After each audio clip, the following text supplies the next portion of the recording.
कहानी का नाम आईना।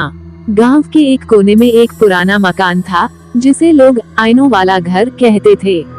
कहते हैं वहाँ एक जिन्नात का वास था जो आईनों के जरिए लोगों की आत्मा में झांकता था। लोग उस घर से दूर रहते क्योंकि जो भी अंदर गया वो या तो बदल गया या फिर कभी वापस नहीं आया। कहानी शुरू होती है फरीदा से, एक जिज्ञासु और साहसी लड़की जो शहर से गांव पढ़ाई के सिलसिले में आई थी। उसे इन अंधविश्वासों पर यकीन नहीं था। जब उसने उस आईनों वाले घर की कहानी सुनी तो उसका मन किया कि असलियत जाने। एक शाम जब सूरज ढल रहा था और आसमान लाल हो चला था, वह अकेले उस घर की ओर निकल पड़ी। दरवाजा जंग खाया था पर थोड़ा धक्का देने पर खुल गया।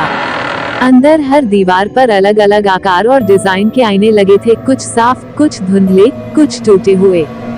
फरीदा एक आईने के सामने खड़ी हुई।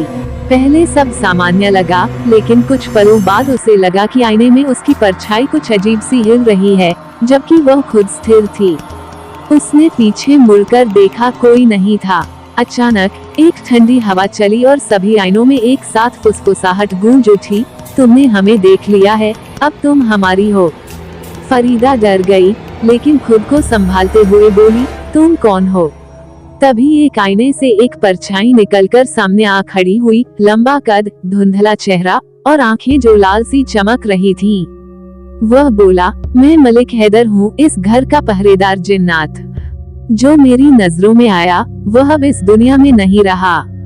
फरीदा ने भागने की कोशिश की, लेकिन दरवाजा बंद हो चुका था।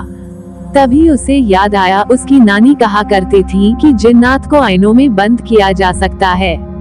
उसने जल्दी से एक टूटा हुआ दर्पण उठाया और उस जिन की ओर घुमा दिया।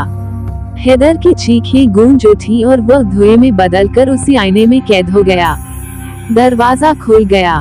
फरीदा दौड़कर बाहर आई। वह बच तो गई, पर जाते जाते एक आईना उसके बैग में रह गया अनजाने में।